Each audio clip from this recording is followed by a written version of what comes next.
अस्सलाम वालेकुम दोस्तों, मोहम्मद अज़हर हफ़ीज़ आपके साथ हाज़िर खिदमत है। बड़े दिन हो गए, रवाबत नहीं हुए। अल्हम्दुलिल्लाह मैंने अपनी 4 किताबें लॉन्च कर दी हैं। बड़ा अच्छा इवेंट रहा, उसमें हमने साथ एक एग्ज़िबिशन भी की। और अब जो है आपसे जो बात कर रहा है वो अज़हर हफ़ीज़ है, जो साहिब किताब है, बल्कि साहिब कुतब है, क्योंकि अल्हम्दुलिल्लाह मैं 4 किताबों का एस्टैब्लिश्ड ऑथर हो गया। तजुर्बे में लिखता जा रहा हूँ अपनी ज़िंदगी के बाकी भी। ज़ाकिर नाइक साहब भी पाकिस्तान में आए हुए हैं। उनके चाहने वाले भी बहुत हैं और उनके मुखालफिन भी बहुत हैं। ज़्यादातर ऐसे लोग जिन्होंने ज़िंदगी में सारी करैक्टर पे काम किया, वो भी माशाल्लाह अब जो है ज़ाकिर नाइक साहब पे बात कर रहे हैं। मेरे जैसे बंदे को तो ये भी नहीं देता कि मैं ज़ाकिर साहब के हक़ में या ख़िलाफ़ बात करूं, क्योंकि मैं अपने आप को इस काबिल नहीं समझता। मैं कल भी कुछ दोस्तों से बात कर रहा था कि मेरा दिल करता है कि मैं दीन पे बात करूं, लेकिन मैं समझता हूं कि मेरा किरदार ज़िंदगी में ऐसा नहीं रहा कि मैं दीन पे बात करूं या मिंबर रसूल पे जाकर मैं बैठ सकूं, क्योंकि मैं एक बुरा किरदार का आदमी। मुझे समझ नहीं आती, लोग अपना किरदार नहीं देखते और वो बैठ कर डॉक्टर ज़ाकिर नाइक को, डॉक्टर असरार अहमद को, डॉक्टर गांधी साहब को या अहमद जवेद गांधी साहब को, इस तरह मुख्तलिफ लोगों को क्रिटिसाइज़ करते हैं। हर एक अपने काम पे लगा हुआ है, उनको लगा रहने दें। कुछ लोग अच्छे काम कर रहे हैं और कुछ लोग बुरे काम कर रहे हैं। मैं ज़िंदगी में जब देखता हूँ, कुछ चीज़ें हमें अट्रैक्ट करती हैं और कुछ हमें अट्रैक्ट नहीं करती।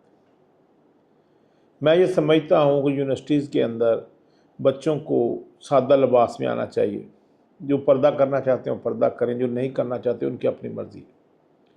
लेकिन यूनिवर्सिटी लेवल पे मेकअप करना, बन ठन के आना मुनासिब नहीं है। ये दूसरे लोगों को दावत देता है। जितने मर्ज़ी खुले ज़हन के लोग हों, अंदर से वो चोर ही होते हैं। तो मेहरबानी फरमा कर अपनी हिफाजत खुद करें। सब बेटियों के लिए दरख्वास्त है, ताकि आप किसी को दावत ही ना दें कि आपकी तरफ कोई हाथ बढ़ सके। क्योंकि जो चीज़ें दूसरों को अट्रैक्ट करती हैं, जो तेज़ खुशबुआत हैं, जो तेज़ मेकअप हैं, इन सारों से अवॉइड करना चाहिए। इसमें आपका मेरी राय से मुत्तफ़िक होना ज़रूरी नहीं है, लेकिन बीइंग उस्ताद 30 साल पढ़ाने के बाद ऑलमोस्ट मैंने पढ़ाना छोड़ दिया। कुछ सेहत के मामलात थे और कुछ रवैये जो थे वो तालिब इल्मों के थे, जिसके बाद मैंने सोचा कि अब वक़्त नहीं रहा कि मुझे पढ़ाना चाहिए। बस इसी तरह ये सिलसिला चल रहा है। मैं दोबारा से फ़ोटोग्राफ़ी की तरफ तवज्जो करना चाह रहा हूँ। उसमें भी कुछ रुकावटें हैं। जब मैं फ़ोटो बनाना चाहता हूँ, मुझे कोई ना कोई मना कर देता है कि जी इस वक़्त क्या तस्वीर बनाएँगे। मैं 35 साल मैंने रिसर्च इसी बात पे कि किस वक़्त क्या तस्वीर बनानी है, लेकिन अगर आपको रोक दिया जाए तो मेरा मूड थोड़ा-सा ऑफ हो जाता है। मुझे कहा गया कि आपका मूड बिला वजह ऑफ हो जाता है। मुझे ज़िंदगी में कभी किसी ने तस्वीर बनाने से नहीं रोका और ना ही मैं किसी के कहने पे रुकता हूँ।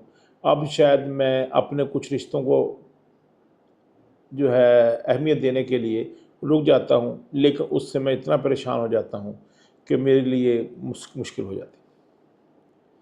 इस्लामाबाद में कॉन्फ्रेंस की तैयारियां हैं। इस्लामाबाद को काफ़ी एरिया को रेड जोन करार दे दिया गया है, जहाँ पे उम्मीद है पीर मंगल बुध जो है वो छुट्टी होगी, जिसको हम 12, 13, 14 तारीख कहेंगे, शायद वो 15 भी हो सकती है। एक पीसफुल कंट्री को शो करना बहुत ज़रूरी है, ताकि जो हमारे पास दूसरे ममालिक के हुक्मरान आ रहे हैं वो उस चीज़ को देखें कि वाकई पाकिस्तान एक पीसफुल कंट्री। महंगाई बहुत बढ़ती जा रही है, पेट्रोल सस्ता हो रहा है, लेकिन महंगाई जो है उसने जीना हराम किया हुआ है। इसकी तरफ भी हमारे उलमा को, हमारे दोस्तों को देखना होगा कि हम ये कैसे करें। मैं आपसे राब्ते में रहूँगा, मामला पर डिस्कस करते रहेंगे। और एक दरख्वास्त ये है कि जो दोस्त कानों के कच्चे हैं, बराए मेहरबानी उनको अगर कोई गाली दे आकर तो वो वेरीफाई कर लें वो गाली उनके लिए है भी या नहीं, क्योंकि ये बहुत बड़ा मसला बन चुका है कि लोग बात सुनते हैं और किसी भी आदमी को नीचे गिरा लेते हैं। कानों का कच्चा होना मेरे ख्याल में कैंसर से ज़्यादा मूज़ी मर्ज़ है।